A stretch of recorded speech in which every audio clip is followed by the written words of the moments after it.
Rebecca, you won't believe what I just heard. Hi, Mom. What's going on? You know that old hag, Mrs. Peterson, who lives down the street? She just opened her own restaurant. Can you imagine? She always wears the same ragged clothes every day. I bet she doesn't even have a closet. How did she get the money to start a restaurant? Something smells fishy here. Maybe she was involved in some shady business. I don't think that's so hard to believe. She's always had a passion for cooking. She used to make delicious dishes for the whole neighborhood whenever we had a block party. Patrick and I actually got her some flowers to congratulate her on her new venture. You did what? Why would you waste your money on that? You don't think it was a nice gesture? That place is doomed to fail. There's no point in throwing money away on flowers for a sinking ship. You should be more careful with your finances. I think it was worth it to support her dream. Oh, you're so gullible. You need to wake up and face reality. Do you have any idea how many people have tried to do what she did? Restaurants are the riskiest businesses out there, unless she's a mastermind of marketing and management, which I highly doubt. I mean, look at how she dresses. How can she run a restaurant? The people who succeed in this world are the ones who are realistic. Her dream means nothing. I'm sorry, but I disagree with you. Of course you do. You've always been so stubborn and childish. You still live in a fantasy world. You think everything is sunshine and rainbows. Why do you say that? Because it's true.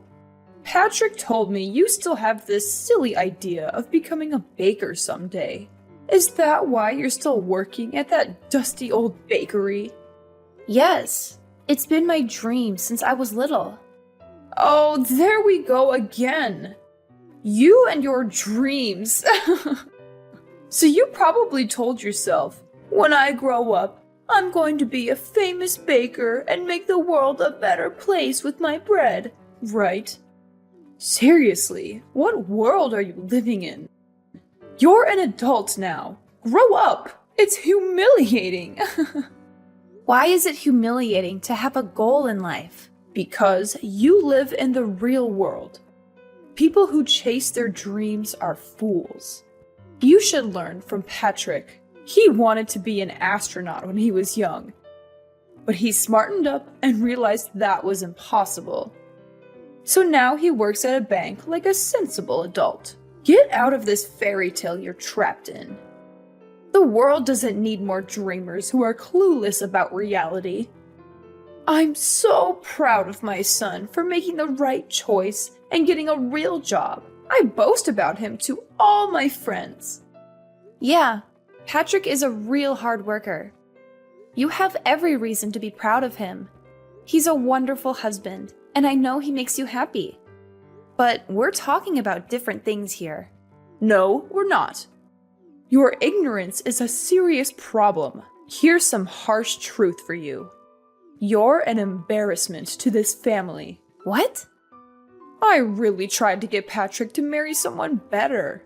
Like that lovely girl Taylor, who lives nearby.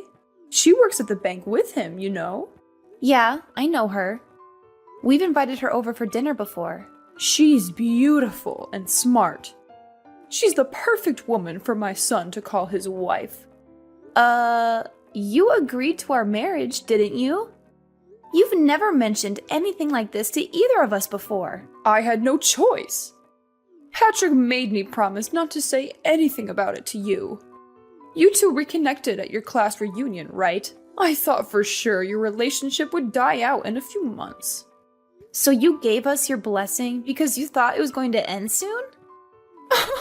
Of course I did. Do you even know how high the divorce rates are in this country? I figured I'd let Patrick have his fun with his little old flame. I assumed he'd get tired of you soon and dump you. I can't believe this. Do you realize how awful what you're saying is? I'm just being honest. I'm telling you for your own good. You better find someone else before your marriage falls apart. I mean, you're too busy making bread or whatever, so I doubt you'll ever find someone as amazing as Patrick. Sorry, I'm going to have to end this call now. I have to go to work. Sure, have fun working at that musty old bakery. Watch out for the flour. It might get in your eyes.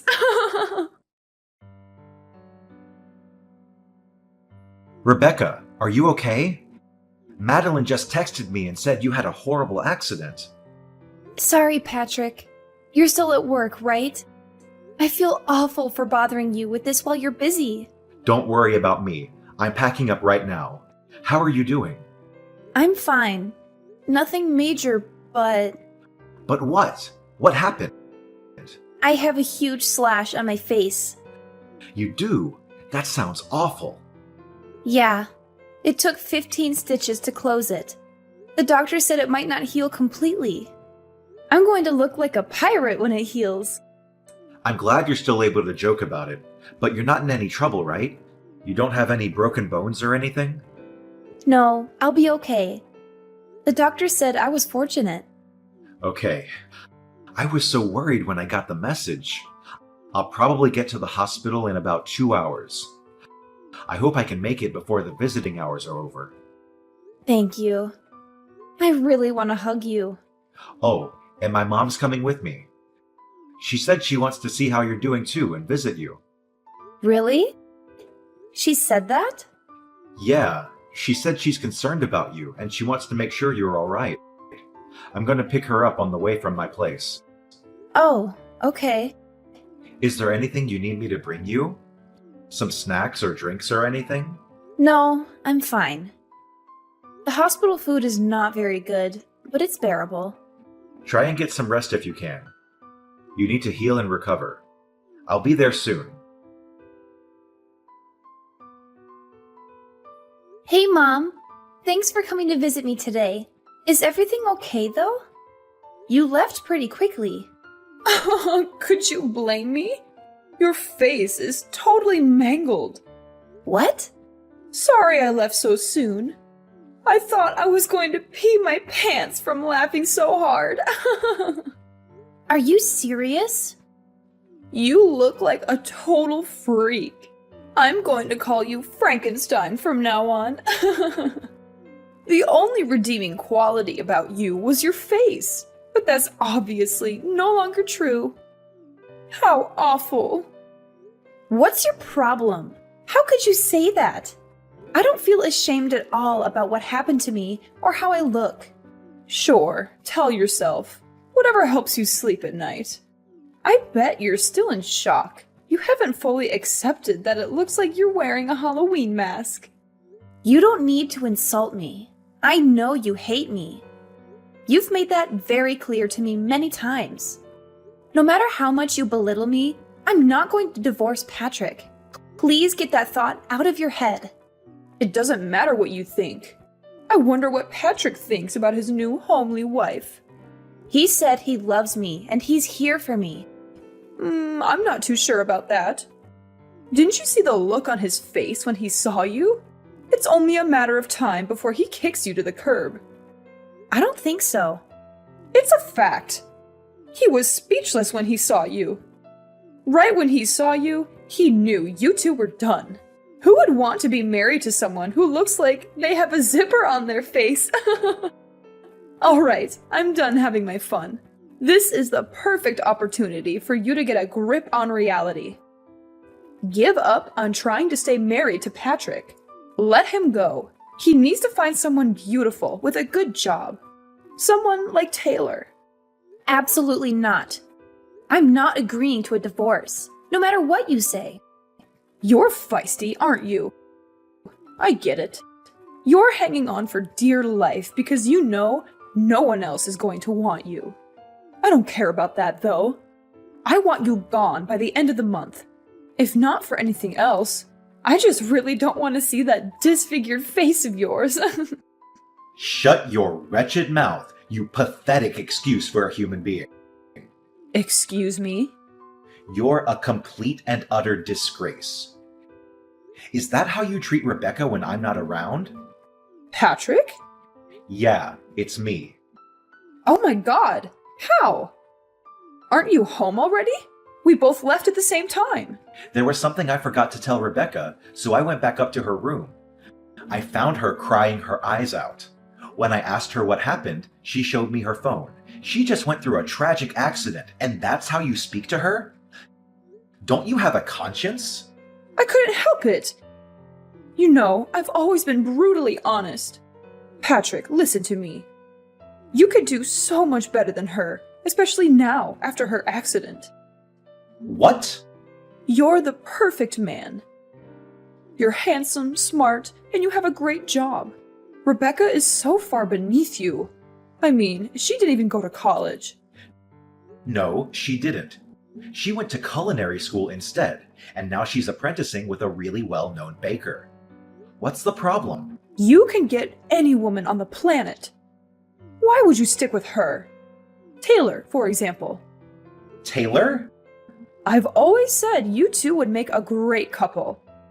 She seems like she'd be a much better wife than Rebecca. Wow, you were serious about that? Of course I was. Taylor's perfect for you. She's beautiful and she has a great career. She works at a bank like I do. It's not that special. Yes, it is. You've got to be really intelligent to work at a bank. You of all people should know that. I actually just had a great idea. Oh, great. What is it? I'm going to open up a nail salon. What? You're going to open a nail salon? It's an awesome idea, right? You have none of the qualifications to open, let alone run a nail salon. There's no way you can open if you don't have the right licenses or certifications. I'll do all of that. But do you have any idea how much the startup costs are? It's in the hundreds of thousands. So I was thinking I could take out a loan from the bank you and your future new wife work at. Is that right? You have absolutely no experience running a business or working at a nail salon. There's no way any bank would give you a loan. Well, that's where you come in. If you and Taylor are in charge of giving me a loan, it'd be no problem. I'll be up and running in no time. You're out of your mind. I'll be the talk of the town. Everyone loves me as it is, so I know they'll all come in and get their nails done. Oh, and I'll even call that ratty old woman Mrs. Peterson in. Lord knows she needs all the help she can get to look presentable. Although it would take a miracle for that woman to look good. It's more for me to show her what a successful business looks like. What are you even talking about? What do you mean? None of that is going to happen. You can't just use people to get what you want. That includes me and Taylor.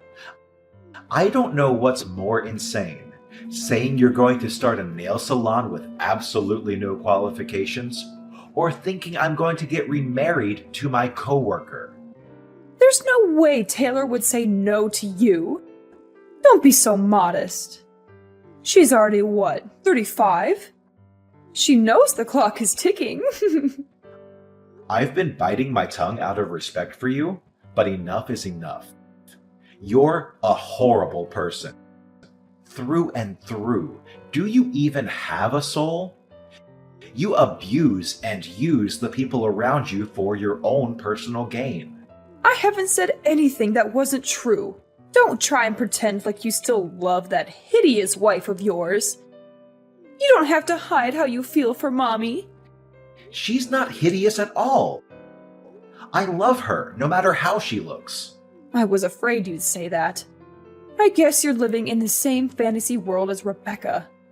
You leave me no choice but to talk about this with Taylor directly. Her mother and I are pretty close, you know. Once I talk with Taylor and her mother, I'm sure they'll see things my way. Go right ahead. Talk to Taylor if you're so confident that she'll listen to you. Or I could just hand her the phone. She's standing right next to me. She is?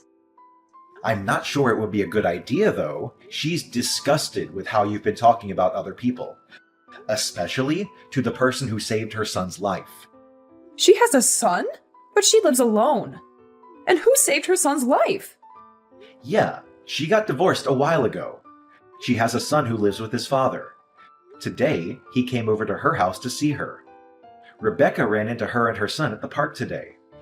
While they were talking, her son ran out into the street and nearly got hit by a car. Rebecca ran out in the street and pushed him out of the way. That's how she got hurt.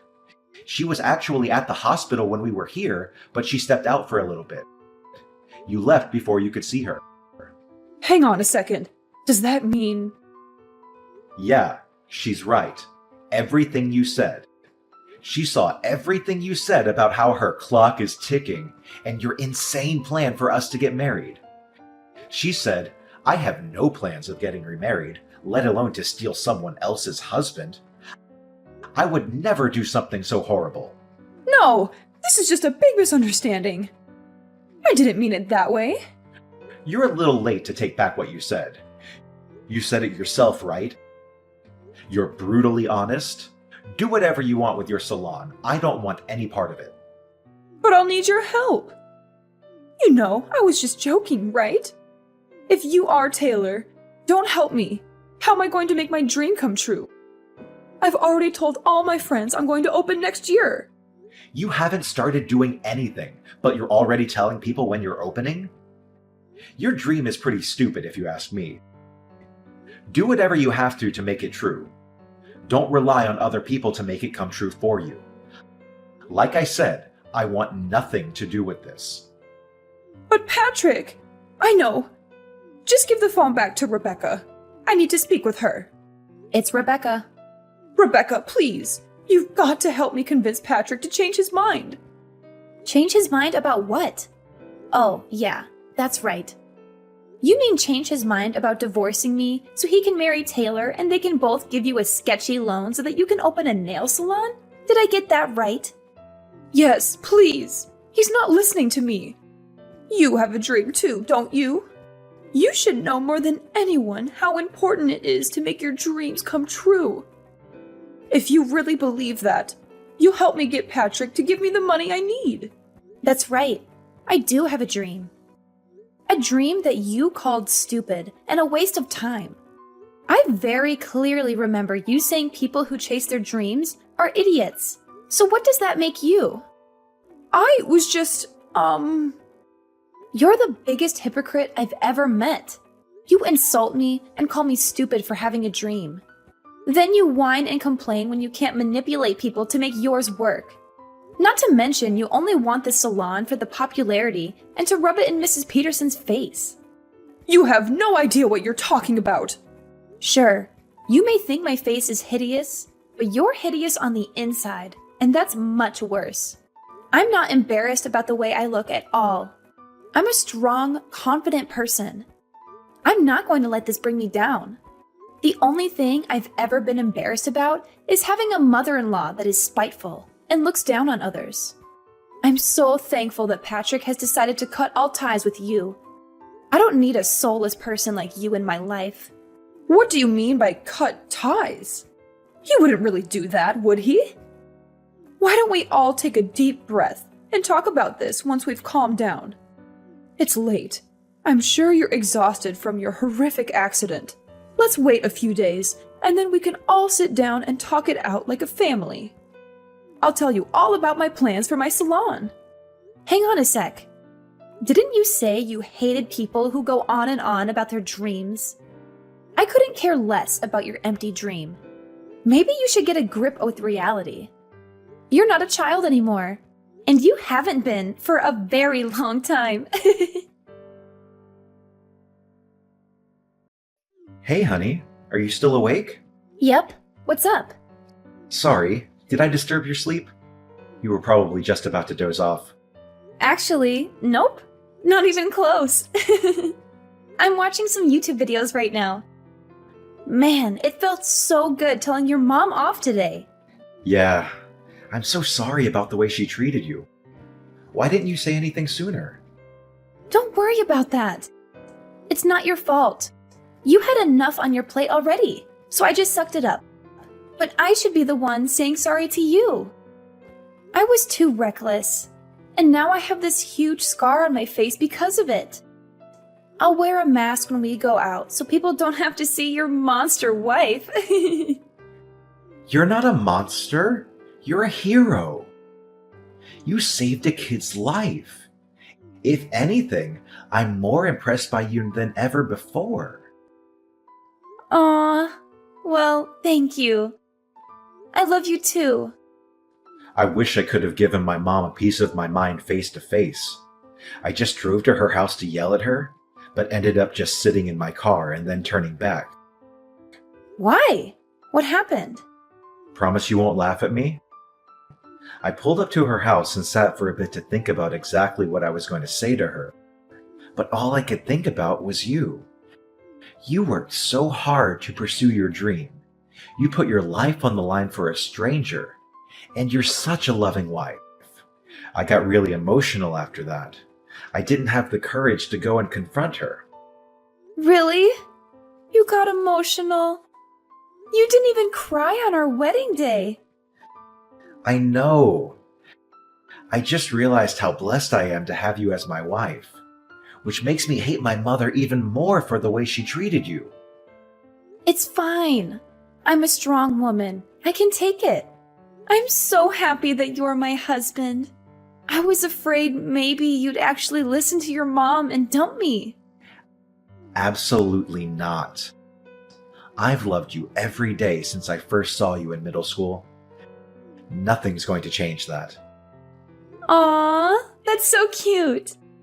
We have enough money saved up, don't we? It's time. Time for what?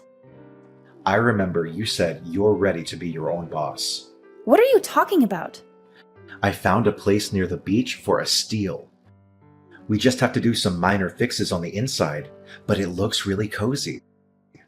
The rent is super cheap, and the location is amazing.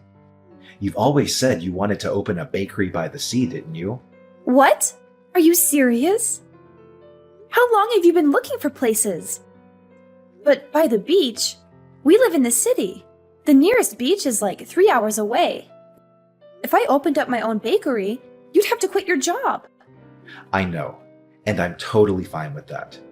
That was never my dream job anyway. I only took that job because the salary was crazy good. I wanted to make money fast and get out of there. What matters more is making your dream come true. Are you sure? Like, really, really sure? I always respected your love for baking. Ever since you told me all those years ago, I loved that you never gave up on your dream, even when we met again at the class reunion. I've worked so hard to help you make it possible. You're an amazing person, Rebecca. I love you. Oh my god! You're making me tear up right now. Thank you so much. You won't be disappointed. I know you won't. It's not just your dream anymore. It's our dream. A few months later, Patrick and I moved into our new house near the ocean so I could open my own bakery. I thought it would be a tough start, but thanks to Patrick's help, things have been going better than I ever hoped for. We have loyal customers every day, and we can hardly keep up with the supply.